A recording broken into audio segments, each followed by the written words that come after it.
Morning, family. Hope everything's going well for everybody. We are up and at 'em this morning. So how did you enjoy the episode? Love's Rhythm. What did you think about it? On the surface, it seems that you have two people involved in a love affair, in a relationship, and they're realizing that the relationship is not going in the direction that it needs to go in order for it to grow. And so they begin to take assessment of each other. They begin to take assessment of the flaws and the shortcomings of the other person. And that's what happens in affairs of the heart a lot of the time. People have a tendency to focus on, or I should say hyper focus on, the flaws and all of the shortcomings of the other person and leaving themselves out. But is that what this poem is about?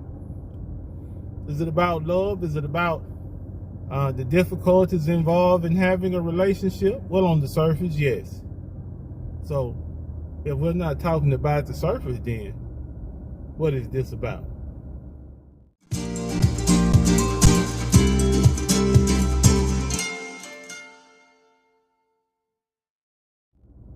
So,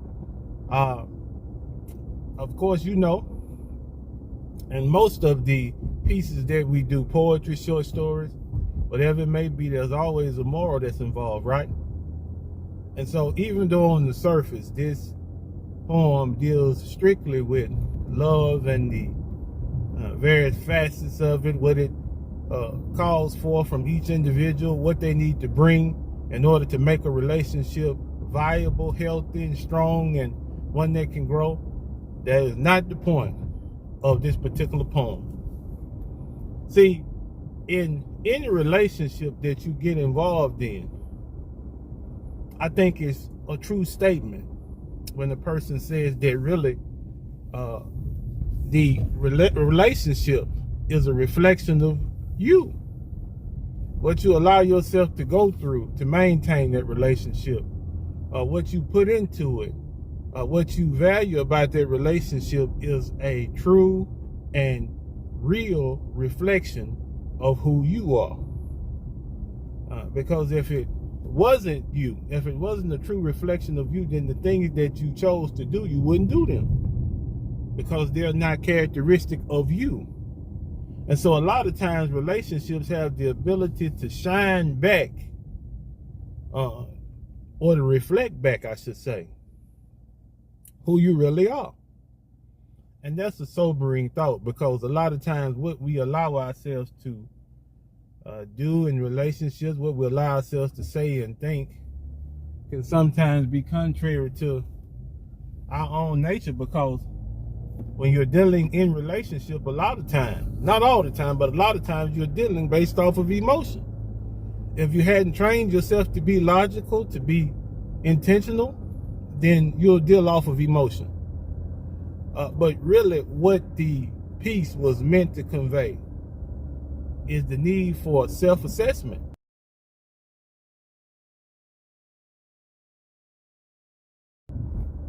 Self-assessment. If this relationship that I'm in is not producing the things that I think it should produce, then instead of pointing at the other person, let me take stock of where I may need to do better, right? And so that notion, that tactic can be used in all forms of life, everything that you run into. If this thing is not producing what I think it should produce, what is it that I can do personally to make the situation better? What is it that I can do personally to make this situation into one that will grow into something beautiful? That's the goal. And so one of the things that I wanted to highlight in the video, in the particular piece, is that the young man involved, there were things that came up as he was sitting there thinking, as he was doing an internal monologue about what he thought the status of the situation is. And then even with the young lady, as she's doing her internal monologue, you notice that there are things sprinkled in the midst of them pulling out the things that they would like to see changed in their partner. There are things that are sprinkled in the midst of the writing that have to do with changes that they themselves need to make. There are things about you that you are aware that you need to change. And so what I'm saying is that it's a need to pour more energy into those particular things. If I'm aware of myself, then that means that I've done a tedious job of looking at myself and being honest. Now that's going to take some courage. That's going to take some tenacity. That's going to take some willingness to see things as they are in reality and not as we wish them to be. Okay? So now that I'm at the point where I have the courage, I have the tenacity, I have the desire to know who I am, now I need to go back and painstakingly look at situations that I've been involved in, especially those situations where I said to myself, you know, I could have done this better. I could have responded better. I could have acted better. I could have spoke better. And maybe the situations would have turned out better. See, that's where the self-assessment really comes into play. That's where it's beneficial. Because if you can pick those situations out and you can be honest with yourself and you can devise a plan to improve in the way that you spoke, in the way that you did things, in the way that you think. See, now the self-assessment, even though it's difficult to be honest with yourself, and in some cases, I'll be honest, some people, they need outside help. Some people, they need another person, an unbiased, objective opinion on some of the things that they've noticed about a person. And sometimes that's the best way to conduct that self-assessment, or not a self-assessment, but an assessment in general. But I think it's more powerful. It's more transformative if you can sit down with yourself and maybe you have a pad and a pencil, or a pad and a pen, and you list the things that you know and you see as clear strengths, right? This is what I'm good at. And then you sit down along with those strengths and you list right beside it your weaknesses, the things that I absolutely need to work on, the things that have the ability to shatter all of the hard work that I put into life. See, that's self-assessment. Does it sound difficult? Does it sound time-consuming? Absolutely. And both of those statements are true. It is taxing, it is time-consuming, but in the end, you'll benefit from it, because toward the end, now that the assessment has been made between the two, between the couple, between the young lady and the young man, now that they've given their assessment of each other, the poem continues with the phrase, now that we know. See, if a person is good at making a self-assessment, they can do in the military what is called a tactical pause. It's a tactical pause. Now, what are we pausing for? And why is it tactical? Well, the reason for the pause is to stop, evaluate your surroundings, evaluate the resources you have on hand, evaluate the commands that you've been given, the orders that you've been given to fulfill, and you look at realistically whether or not you can carry out the orders that you've been given, and if you can't, what plan do I need to put in place in order to get those orders fulfilled? So what are the orders that you have in life? You want to be successful, right? You want to be an individual who can be relied upon, especially for the young men. This is who I'm gearing this toward. You want to put yourself in a position where whatever situation, to a reasonable degree, that life throws at you, you're able to handle that situation, you're able to pick it up and take it to its completion. But every now and then you have to do a tactical pause. Because if you're not stopping and assessing the situation logically, what's the alternative? the alternative is to assess the situation based upon emotion. Emotion. And there's nothing wrong with emotions, but there's a time and place for everything. In a situation that's going to dictate your future, you never need to go off emotion. You never need to make this situation about how you feel. No, it needs to be a situation where you are sitting down and intentionally going over what you think would be the best alternative, the best way to go, based off logical, intentional, purposeful thinking. See, in this relationship, even though much emotion is involved, you can see that toward the end, they both start to look at things as they really are. And one of the ways that you can tell that the assessment worked, the self-assessment on both their parts worked, they realized the things that they needed to work on. The man needed to work on, the young man, needed to work on his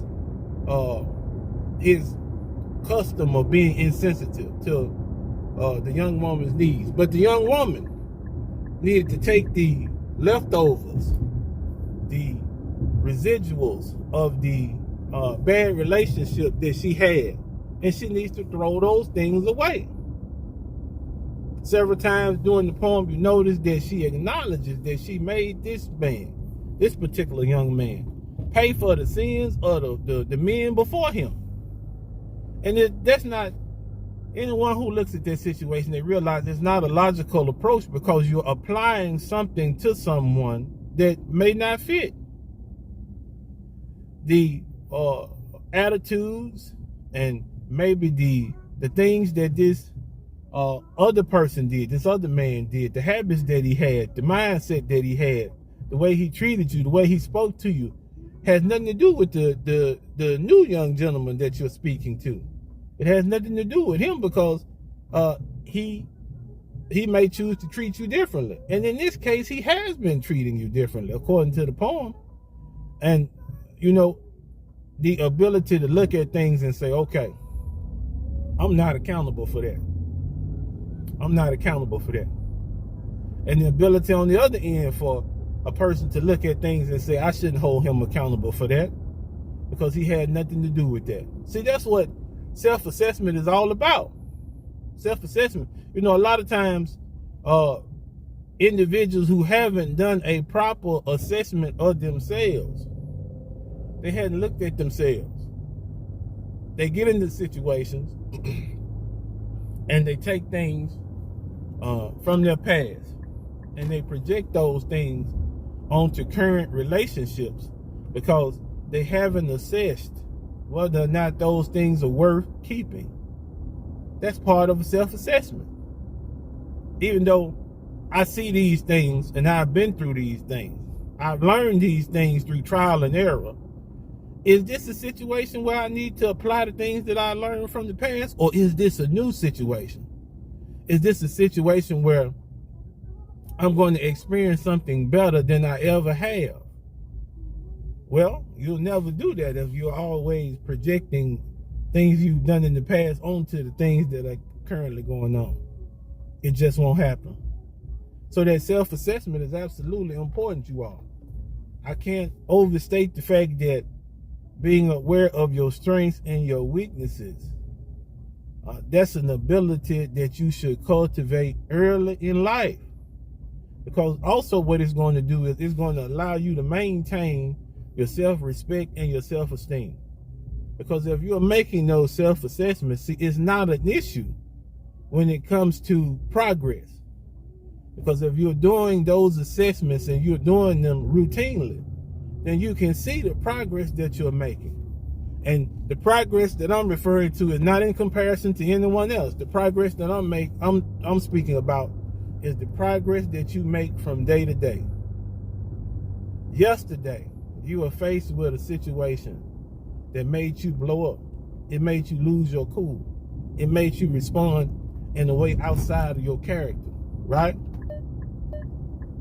So today, are we gonna follow the same path? Or maybe yesterday, You had a situation where someone said something unkind to you, and instead of blowing up and exploding, you kept your composure?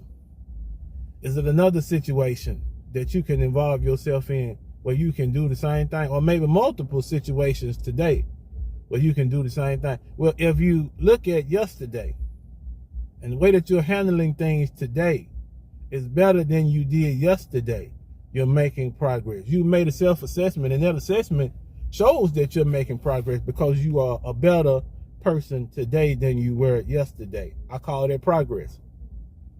I call that moving forward. I call that having an ability that is much needed in the world.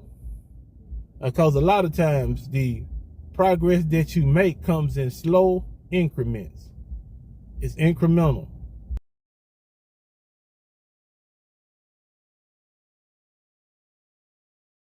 It's not all of a sudden, even though for some people that happens, but the change for most people is incremental.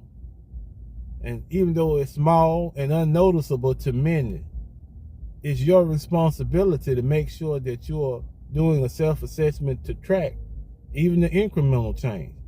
Because an incremental change towards something that's good is going to eventually result in the person having a better situation in life, a better outlook on life, and more self-esteem and self-respect.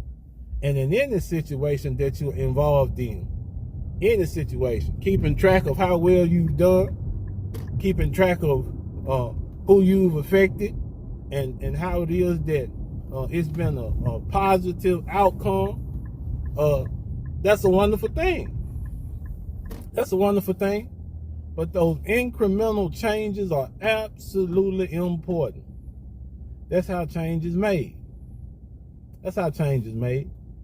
And so I really do hope that you all appreciated the episode.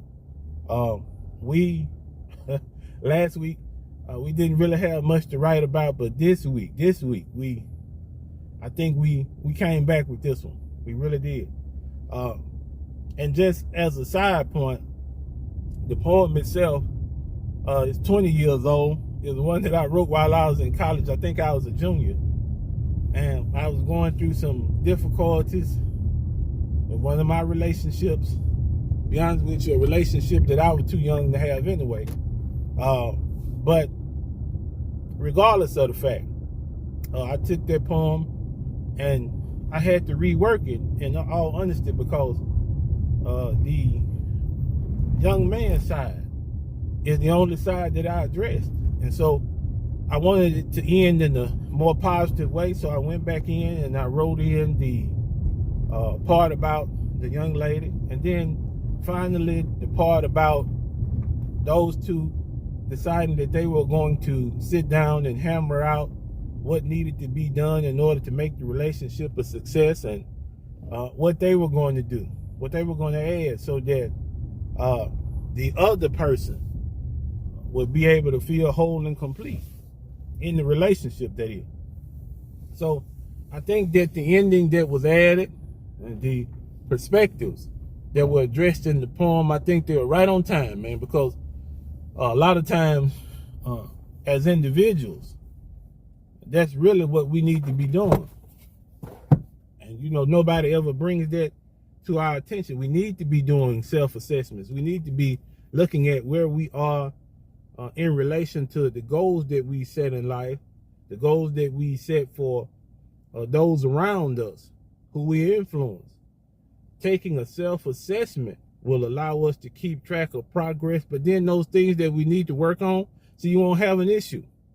You won't have an issue. You know what you need to work on, and you can formulate a plan to address those things so that you can have the best outcome.